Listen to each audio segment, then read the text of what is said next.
दोस्तों good evening. Dow Jones USA market ने किया बाउंस बैक और उस बाउंस बैक से हमारे बाजार के भी जो हैं अच्छे दिन वापस आ गए। जी हाँ दोस्तों, एक जबरदस्त तेजी रही आज मार्केट में, खासकर जो बैंकिंग स्टॉक्स हैं, ये स्टेट बैंक के रिजल्ट्स के कारण एक जबरदस्त जो है तेजी रही है। लेकिन आगे क्या होगा भाई? क्या मार्केट नया हाई लगाएगा, ऑल टाइम हाई, या फिर से प्रॉफिट बुकिंग आएगी? तो चर्चा करेंगे मार्केट की, यानी निफ्टी की, बैंक निफ्टी और स्टॉक्स की एनालिसिस करने का प्रयास करेंगे। स्वागत है आपका आपके अपने चैनल टीके मनी में। मेरा नाम है Tribhuvan, NSM certified in equity derivatives में। जो नए लोग हैं वो टेलीग्राम चैनल पर आ सकते हैं। 13,000 मेंबर्स पहले से टेलीग्राम पे है। आपको बस जाना है, टीके मनी सर्च करना है, टेलीग्राम पे पहुंच जाना है, टीके मनी सर्च करना है, टेलीग्राम पे आ जाना है। और अगर आपको डीमैट और ट्रेडिंग अकाउंट ओपन करने विद मेनी बेनिफिट्स अब स्टॉक्स के साथ, नीचे डिस्क्रिप्शन में लिंक है, अगर आप चाहें आप उस लिंक से अकाउंट ओपन कर सकते हैं। चलिए चर्चा की शुरुआत करते हैं। सबसे इंपॉर्टेंट है मार्केट यानी निफ्टी। देखिए डाउ जोन्स यूएसए मार्केट जो है उसने एक बाउंस बैक दिखाया। अच्छा, डाउ जोन्स में जो बाउंस बैक आया उसके बाद हमारी चर्चा टेलीग्राम पे हुई कि आज मार्केट जो है ऊपर की तरफ पॉजिटिव खुलना चाहिए। तो एक जो अच्छी खासी जो है ऊपर की तरफ मार्केट ने जो है शुरुआत की 15,000 के आसपास। उसके बाद जो है हमने जो टेलीग्राम पे डिस्कस किया था कि रेजिस्टेंस कहाँ है, 15,150 के आसपास ही जो एरिया है, यहां पर रेजिस्टेंस है। मेरे ख्याल से मार्केट जो है 3:15 तक तो मेरे ख्याल से 15,150 के आसपास ही तक था। लेकिन आखिरी के जो मेरे ख्याल से 5-10 मिनट है उसमें थोड़ा ऊपर जरूर गया है, लेकिन लगभग रेजिस्टेंस के आसपास ही जो है इसने क्लोजिंग दी है।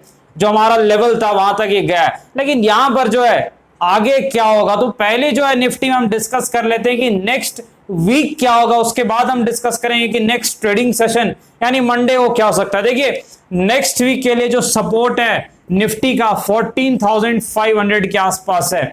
नेक्स्ट वीक के लिए निफ्टी का सपोर्ट क्या है? 14,500। अब नेक्स्ट वीक के लिए, हफ्ते के लिए रेजिस्टेंस क्या है? 15,500। और ये लेवल जो है डे ट्रेडर्स के तो कोई काम का नहीं है, लेकिन ये जो ऑप्शन राइटिंग करते हैं मेरे जैसे उनके काफी काम का है, तो इसलिए एक बार मैं जरूर डिस्कस कर देता हूं। अब यहां पर देखने की भाई इंट्राडे में मंडे को क्या सपोर्ट और क्या रेजिस्टेंस हो सकता है मार्केट में। देखिए एक चीज आपको याद रखनी है, रेजिस्टेंस के लिए हमें कहीं ना कहीं जो है चार्ट थोड़ा बड़ा देखना पड़ेगा। 5 मिनट के अलावा जो है 1 डे का चार्ट देखना पड़ेगा। जब आप 1 डे के चार्ट में जाएंगे तो मेरे ख्याल से जो मार्केट में जो 15,350 के आसपास का एरिया है, ये अगला रेजिस्टेंस दिख रहा है। हमने डेली चार्ट निकाला है रेजिस्टेंस देखने के लिए। क्यों? क्योंकि आपको पता है मार्केट जो है जब तेजी दिखा रहा है जबरदस्त, तो उसे रोकने के लिए कोई बड़ा एरिया चाहिए। अब बड़ा एरिया क्या है? 15,350 के आसपास ये जो जोन है ये एक रेजिस्टेंस का काम कर सकता है। क्योंकि एक्सपीरियंस के हिसाब से मैं कह सकता हूं कि जो एक ऑल टाइम हाई होता है जब नीचे से टच होता है तो एक बार वो जरूर रेजिस्टेंस का काम करता है अक्सर, और ठीक ठाक काम करता है। तो 15,350 से लेके 15,400 के आसपास का ये जो जोन है ये एक रेजिस्टेंस का काम कर सकता है निफ्टी में नेक्स्ट ट्रेडिंग सेशंस के लिए। लेकिन आगे जो है सपोर्ट क्या है? देखिए सपोर्ट जो है यहां पर देखना इंटरेस्टिंग होगा। उसके लिए हमें नीचे चार्ट में जाना पड़ेगा। अब मेरे ख्याल से जो है 5 मिनट के चार्ट में जाना पड़ेगा। जो सपोर्ट मार्केट का इस वक्त होना चाहिए मंडे के ट्रेडिंग सेशन के लिए, देखिए यहां पर डिपेंड करता है। हम हमेशा 2 सपोर्ट की बात करते हैं क्योंकि कहां मार्केट खुलता है उस हिसाब से जो है सपोर्ट डिसाइड होता है। तो सपोर्ट जो है अगर market flat to positive opening करे तो कौन सा सपोर्ट होगा? ये वाला सपोर्ट होगा। ये जो एरिया है जहां कंसोलिडेशन हुआ था 3-4 घंटे, ये जो एरिया है सपोर्ट होगा। 15,100 के आसपास सपोर्ट होगा अगर market flat to positive opening दिखाता है डाउ जोन्स में तेजी के कारण। लेकिन किसी कारण से मान लीजिए प्रॉफिट बुकिंग आती है, मार्केट में जो है थोड़ी नीचे नेगेटिव सी ओपनिंग होती है, थोड़ी गिरावट होती है, तो फिर इस लेवल का काम नहीं होगा। तब कौन सा लेवल काम करेगा? 15,000 के आसपास का सपोर्ट। क्यों?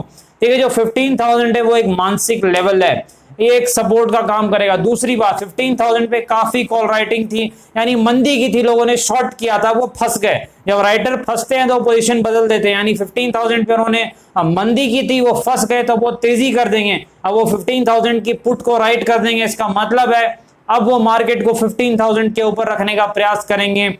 इस वीक की एक्सपायरी में ऐसे ही गेम चलता है ये बिग प्लेयर्स का, तो 15,000 मानसिक लेवल प्लस एक सपोर्ट का काम करेगा, टेक्निकली भी जो है प्लस जो है ऑप्शन चेन डेटा के हिसाब से भी 15,000 एक सपोर्ट का काम करेगा। किसी जो है दुर्घटना में अगर होता है तो उस वक्त 15,000 का लेवल एक सपोर्ट का काम करेगा।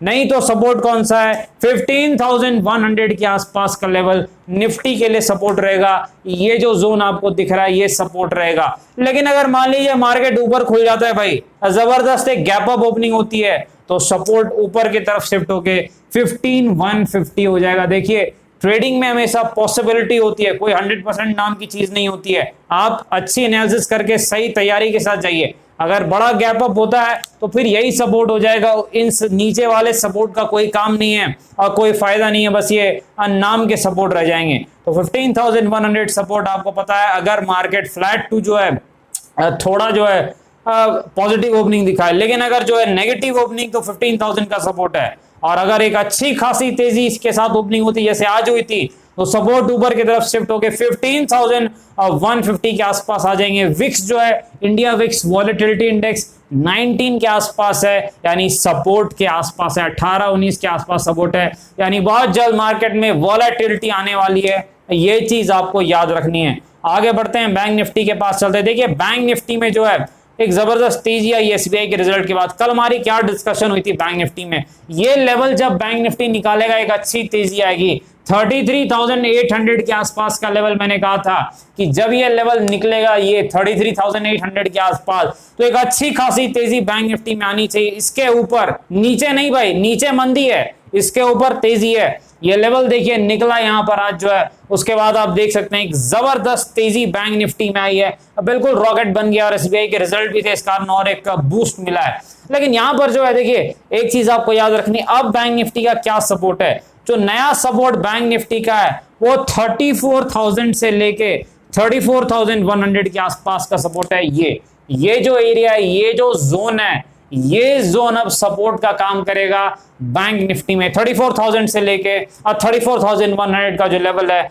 बैंक निफ्टी में नेक्स्ट सपोर्ट होने वाला है। नेक्स्ट रेजिस्टेंस बैंक निफ्टी का कहां पर है भाई, जो नेक्स्ट रेजिस्टेंस बैंक निफ्टी का है मेरे ख्याल से वो 35,500 के आसपास का। जी हाँ, 35,500 के आसपास नेक्स्ट रेजिस्टेंस है बैंक निफ्टी का, और 34,000 से लेके 34,100 के आसपास अब बैंक निफ्टी का सपोर्ट है। एक चीज आपको याद रखनी है कि बैंक निफ्टी जो है कहीं ना कहीं दौड़ा है, तो थोड़ा कंसोलिडेट करके एक बार नीचे आए फिर ऊपर जाए, ज्यादा बेटर रहेगा। ये चीज आपको याद रखनी है। लेकिन अगला सपोर्ट जो है 34,000 से 34,100 है और 35,500 के आसपास अगला रेजिस्टेंस बैंक निफ्टी का चार्ट पर दिख रहा है। ये चीज आपको याद रखनी है। ये मंडे के ट्रेडिंग सेशन की बात हो रही है, नहीं तो बड़ा रेजिस्टेंस तो बैंक निफ्टी का काफी दूर है, वो तो खैर आगे बात करेंगे जब डिस्कस करेंगे, क्योंकि वो ऑल टाइम हाई जो है वो बड़ा रेजिस्टेंस होता है, जो ऊपर आपको सबसे दिख रहा है, तो वो किसी और दिन बात करेंगे। चलिए आगे चलते हैं, यहाँ पर स्टॉक्स के पास चलते हैं। स्टेट बैंक ऑफ इंडिया, जबरदस्त तेजी आई है रिजल्ट्स के बाद, एक अच्छी चाल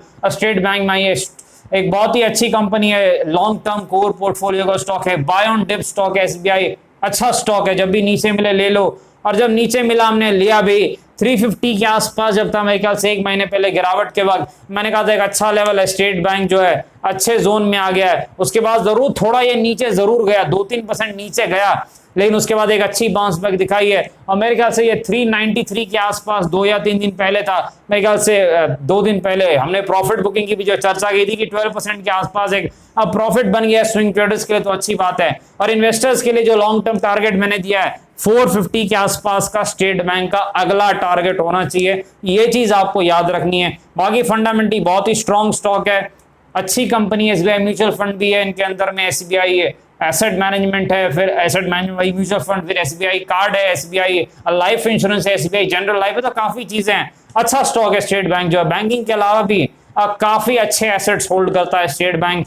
इसीलिए ये बाकी पब्लिक सेक्टर बैंक के मुकाबले ज्यादा प्रीमियम कमांड करता है मार्केट में। चलिए यहाँ पर टाटा केमिकल के पास चलते हैं। टाटा केमिकल फंडामेंटल एक स्ट्रॉन्ग स्टॉक है, अच्छी कंपनी है, हाई क्वालिटी कंपनी, अच्छा प्रमोटर है, लेकिन दिक्कत देखिए काफी दौड़ने के बाद कंसोलिडेशन में फंस गया है। 800 के आसपास टाटा केमिकल का रेजिस्टेंस है और सपोर्ट जो है यहाँ पर इंटरेस्टिंग है, ट्रेडर्स का सपोर्ट तो 680 के आसपास है, जहां से इसने एक बाउंस तो दिखाया, लेकिन जो बड़ा सपोर्ट है वो 600 के आसपास है।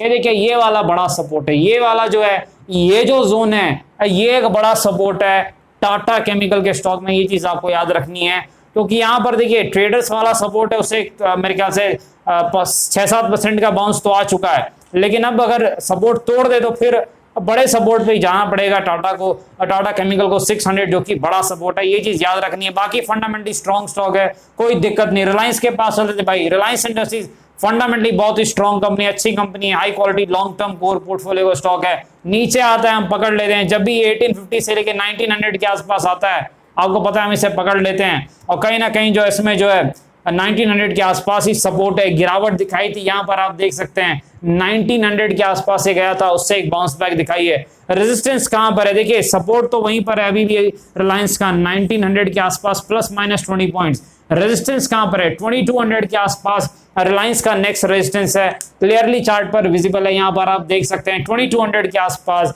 रिलायंस का जो है नेक्स्ट रेजिस्टेंस है। ये चीज आपको याद रखनी है। चलिए आगे बढ़ते हैं, यहां पर ब्रिटानिया के पास चलते हैं। देखिए ब्रिटानिया आपको पता है अब फंडामेंटली एक स्ट्रॉन्ग स्टॉक है, बहुत अच्छी कंपनी है, और एफएमसीजी क्षेत्र की हाई क्वालिटी कंपनीज में से एक है, चाहे वो यूनिलीवर हो, आईटीसी हो, ब्रिटानिया हो, या फिर जो आपके बाकी जो एफएमसीजी कंपनीज है, गोदरेज, सीपी हो, मेरिको हो, डाबर हो, ये सारे अच्छे स्टॉक्स हैं। जब भी नीचे मिले अच्छे भाव पर पोर्टफोलियो में लेने लायक स्टॉक है। 3300 के आसपास ब्रिटानिया का सपोर्ट है, यहां पर आप देख सकते हैं 3300 के आसपास ब्रिटानिया का एक अच्छा सपोर्ट है। रेजिस्टेंस कहां पर है, 3800 के आसपास ब्रिटानिया का रेजिस्टेंस है। तो ये चीज आपको याद रखनी है, 3300 पे सपोर्ट है, एक अच्छा जोन है, एक अच्छा लेवल है, और 3800 के आसपास ब्रिटानिया का एक रेजिस्टेंस है। एक चीज आपको याद रखनी है, जो एफएमसीजी फार्मा स्टॉक है ये थोड़ा उल्टा चलते हैं भाई। जब मार्केट तेज होता है ये उतना नहीं दौड़ते हैं, ये बैंकिंग स्टॉक्स में ज्यादा दौड़ते हैं, हाई बीटा जितने भी स्टॉक्स हैं, स्मॉल कैप, मिड कैप। लेकिन जब मार्केट गिरता है तब ये कम गिरते हैं,